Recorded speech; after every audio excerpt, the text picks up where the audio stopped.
मेरे प्रियो, परमेश्वर का धन्यवाद करते हैं। आज फिर से आपके साथ बैठने का मौका मिला और फिर से परमेश्वर का वचन बांटने का मौका मुझे मिला है कि मैं आपको परमेश्वर का सुंदर वचन फिर से बांट सकूं। आइए हम परमेश्वर के वचन को इस प्रकार से देखते हैं। दानियल की किताब से उसका दूसरा अध्याय और उसके वचनों में इस प्रकार से हम देखते हैं 24 पद में कि दानियल ने अर्योक के पास जाकर इस प्रकार से कहा कि बेबीलोन के पंडितों का नाश न कर। मैंने पिछली वीडियो बनाई कि उसने दया मांगी उनके लिए और उनका विनाश नहीं चाहा, बल्कि पंडित लोग उसका विनाश चाह रहे थे। और उसने कहा, मुझे राजा के सन्मुख भीतर ले चल, मैं फल बताऊंगा। क्या आप ऐसा व्यक्ति हैं कि जो फल बता सके?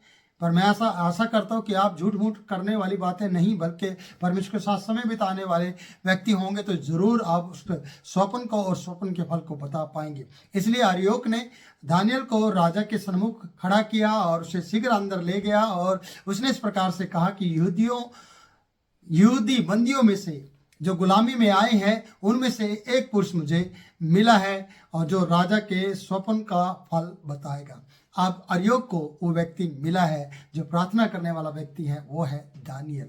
आपसे मैं कहना चाहता हूँ कि क्या आपको और मुझे भी इस तरीके से अगर परमेश्वर के लिए उपयोग होना है और उस व्याकुल राजा के लिए खड़ा होना है और उसके स्वप्न को बताना है और उसके अर्थ को भी बताना है, तो हम किस तरीके से सामना कर पाएंगे और किस तरीके से हम खड़े हो पाएंगे और राजा के स्वप्न का अर्थ और फल बता पाएंगे। प्रियो, ये तब होगा जब हम सचमुच में परमेश्वर से प्यार करने वाले व्यक्ति होंगे। नहीं तो हमें ये सौभाग्य नहीं मिलेगा, हमें ये मौका नहीं मिलेगा कि हम इस तरीके से सरकार के लिए खड़े हो जाएं और उनकी समस्याओं का हल करें। यहाँ पर राजा झुंझलाया हुआ है। यहाँ पर राजा ने जल्दबाजी में उतावली में आज्ञा निकाली है कि सब पंडितों को, सब तंत्रियों को और सब कसदियों को और सब ज्ञानवान उन लोगों को जो स्वप्न का अर्थ बताने के लिए बुलाए गए थे, उन सब को टुकड़े टुकड़े किया जाए और उनके घरों को फुकवा दिया जाए और उनके बच्चों को भी मार दिया जाए। और इस तरीके से विनाश का समाचार और कठिनाई और कहते हैं कि डर का समाचार इनकी जिंदगी में था, लेकिन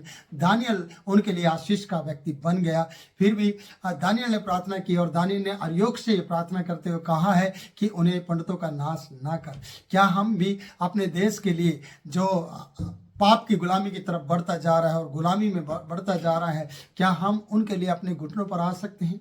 क्या हम उनके लिए प्रार्थना कर सकते हैं और प्रार्थना में ये कह सकते हैं कि परमेश्वर के जन हम होने के नाते हम उनके लिए प्रार्थना करते कि उन्हें नष्ट ना किया जाए। आप सोचते कि वो पापी हैं, गुनाहगार हैं, वो यीशु पर विश्वास नहीं करते, इसलिए वो नाश के गड्ढे में या नाश हो जाएंगे, नरक में चले जाएंगे। परमेश्वर ने नरक उनके लिए नहीं बनाया, परमेश्वर ने नरक शैतान के लिए बनाया। पर आज नरक के लिए लोग ज़्यादा हो रहे हैं और स्वर्ग के लिए लोग कम हो रहे हैं। स्वर्ग में जाने के लिए कोई भी तैयारी नहीं कर रहा है, बल्कि नरक में जाने के लिए आज अपने आप को लोग आगे लेकर आ रहे हैं, क्योंकि उन्हें पता नहीं उन्हें कहाँ जाना है। पर आपको मालूम है स्वर्ग और नरक के बारे में, आप उसका बखान करते हैं, आप उसके बारे में बाखूबी जानते हैं और उसके प्रभु, हमारे प्रभु यीशु मसीह के नाम से आप बहुत सी बातें करते रहते हैं। तो दानियल ने वो भेद को जान लिया है। दानियल राजा के सन्मुख खड़ा किया गया है और दानियल वो बात कहने के लिए तैयार है। राजा ने दानियल से पूछा है, प्रियो, कि क्या तू ऐसा कर सकता है?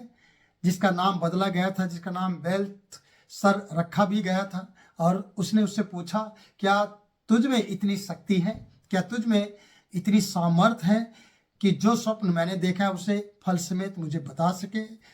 आपको पता है कि राजा के हर सवाल का जवाब दानियल था और दानियल उसे दिया करता था, और वो इन ज्योतिषियों से और इन पंडितों से और कसदियों से 10 गुना निपुण ठहरता था, 10 गुना ऊंचे पर दिखाई देता था। हर बात का, हर सवाल का जवाब दानियल के पास रहता था। क्यों? क्योंकि दानियल परमेश्वर से उन बातों को पूछा करता था और दानियल का जीवन प्रार्थना का जीवन था गुलामी में। फिर से मैं बार बार ये बात कहता हूँ क्योंकि मुझे लगता है कि आप जरा सी परेशानी आने पर गुलामी महसूस करते हैं और जरा सी परेशानी आने पर परमेश्वर को भला बुरा कहना शुरू कर देते हैं और प्रार्थना का जीवन छोड़ देते हैं, और आपका प्रार्थना का मोल कहीं ना कहीं गुम हो जाता है, एक सिक्के के समान और एक खोई हुई भेड़ के समान। हम देखते कि आपके जीवन से वो सब बातें चली जाती, पर दानियल के जीवन में प्रार्थना का जीवन बना रहा गुलामी के समय में भी, और उसने बुखलाए हुए राजा को और झुंझलाए हुए राजा को और जल्दबाजी और उतावली में दी हुई आज्ञा को उल्लंघन दी गई आज्ञा को खत्म करते हुए और उस मौत के समाचार को आशीष के समाचार में बदलते हुए इस दानियल ने राजा को वो बात कह दी है, और राजा ने इसके ऊपर फिर से उस बात पर भरोसा किया। क्या तेरे अंदर इतनी शक्ति है कि तू स्वप्न को फल समेत बता सकता है, और स्वप्न भी और फल भी तू उसका बता सकता है? क्या तेरे अंदर वो इतनी सामर्थ है, तुझ में इतनी शक्ति है, जो स्वप्न मैंने देखा है क्या तू उसे फल समेत बता सकता है? ये सवाल किया गया है। आज सवाल आपके लिए भी हो सकता है, हम सब के लिए भी हो सकता है। प्रियो, आज सरकार बौखलाई हुई है, आज दुनिया के लोग बौखलाए हुए हैं, उनके समस्या का हल आप कर सकते हैं अगर आप परमेश्वर के पास अपना जीवन देते हैं और समय बिताते हैं। आगे बढ़ते हैं प्रियो, 27 पद में आते हैं। दानियल ने राजा को उत्तर दिया, जो भेद राजा पूछता है वह ना तो पंडित और ना तंत्री, ना ज्योतिषी, ना कोई दूसरे भावी बताने वाले राजा को बता सकते हैं। ये बात दानियल अच्छी तरह जानता था, क्योंकि ये बात किसी को भी मालूम नहीं थी राजा का क्या स्वप्न है और उसका फल क्या होगा। दानियल के अलावा किसी को भी पता नहीं था, यहाँ तक कि दानियल को भी पता नहीं था, क्योंकि दानियल ने परमेश्वर से को मनाया था और परमेश्वर से ये बात पूछी थी, उसके लोगों ने उसकी मदद की थी। इसलिए यहाँ पर बताता कि ना तो राजा को ये बात पंडित बता सकते हैं, ना ही तंत्री लोग बता सकते हैं, ना ज्योतिषी बता सकते हैं, ना भावी बताने वाले व्यक्ति जो भविष्य की बातें बताते हैं वो भी नहीं बता सकते। फिर कौन बता सकता है? तो परमेश्वर का जन यहाँ पर इस प्रकार से कहता है, परंतु भेदों का प्रकट करने वाला अपना नाम नहीं ले रहा है, भेदों का प्रकट करने वाला परमेश्वर है। इसलिए दानियल ने यह बात कही है कि भेदों का प्रकट करने वाला, फिर शास्त्री और ज्योतिषी और तंत्री और भावी कहने वाले नहीं बता सकते, तो कौन है?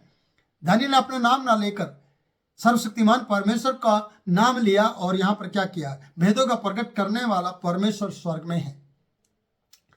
दिल की बात बताने वाला और मन की बात बताने वाला और डराने वाला और भय प्रकट करने वाला, यह भय उत्पन्न करने वाला परमेश्वर स्वर्ग में है। और यहाँ पर लिखा कि भविष्य में क्या होने वाला उस स्वर्ग का परमेश्वर जानता है, और उसी ने ये बात कही है। आइए हम देखते हैं कि भेदों का प्रकट करने वाला परमेश्वर स्वर्ग में है, और उसी ने नबूकदनेस्सर राजा को ये बताया है कि अंत के दिनों में क्या क्या होने वाला है। ये दानियल बता रहा है उस सच्चे जीवित परमेश्वर को फिर से गुलामी के उस देश में और शत्रु के उस देश में अपने परमेश्वर को प्रकट कर पाया है, और अपने सर्वशक्तिमान परमेश्वर की बात को उसने जाना है और उसके नाम को उसने उठाया है, और यहाँ पर ये बात उसने कही है। प्रियो, क्या आप तैयार हैं ऐसी बातें सुनने के लिए, या क्या आप ऐसी बातें बताने के लिए और पूछने के लिए परमेश्वर के सामने जाने के लिए तैयार हैं? तो आइए हम आगे बढ़ते हैं। तो कहता है कि यहाँ पर बता कि अंत के दिनों में क्या क्या होने वाला है।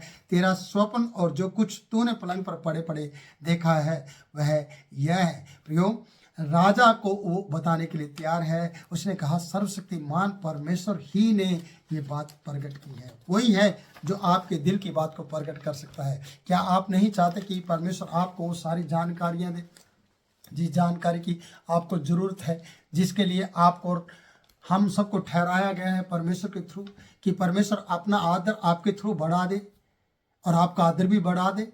यहाँ पर लिखा है कि जब उसने कहा कि तूने जो पलंग पर स्वप्न देखा है वो है यह, हे राजा, जब तू पलंग पर यह विचार कर रहा था कि भविष्य में क्या क्या होने वाला है, तब भेदों को खोलने वाले ने तुझको बताया कि क्या क्या होने वाला है। जब इस तरीके का राजा का विचार था कि भविष्य में क्या क्या होगा, तब भेदों को प्रकट करने वाला सर्वशक्तिमान परमेश्वर ने तुझ पर ये बात प्रकट की है और कहा कि भविष्य में क्या क्या होने वाला है। क्या आप भी भविष्य में क्या क्या होने वाला है, क्या होगा और क्या आपके लिए होने वाला है, अगर उसकी जानकारी रखना चाहते हैं, जानना चाहते हैं और ज़्यादा उतावली और ज़्यादा दिलचस्पी रखते हैं उस बात को प्रकट होने में, कि आपके जीवन में वो बातें प्रकट हो और आप दूसरे को बताने वाला व्यक्ति बने, तो आपको फिर से कहूँगा परमेश्वर के साथ समय बिताना पड़ेगा। और जितना आप समय के साथ बिताएं, परमेश्वर के साथ समय बिताएंगे, उतना परमेश्वर आपको भेदों की बातें, जो भेद खोलने वाली बातें होती हैं, जो दिलचस्प बातें होती हैं, जो दूसरों को प्रभावित करने वाली बातें होती हैं, वो आपके जीवन में प्रकट करेगा। और जब वो आपके जीवन में प्रकट करेगा तो प्रिय दूसरों के लिए भी वो आशीष का कारण बन जाएगा, और दूसरों की झुंझलाहट और व्याकुलता उसके जीवन से चले जाएगी। आपके द्वारा बताई गई बातों के पहले आपको अपना समय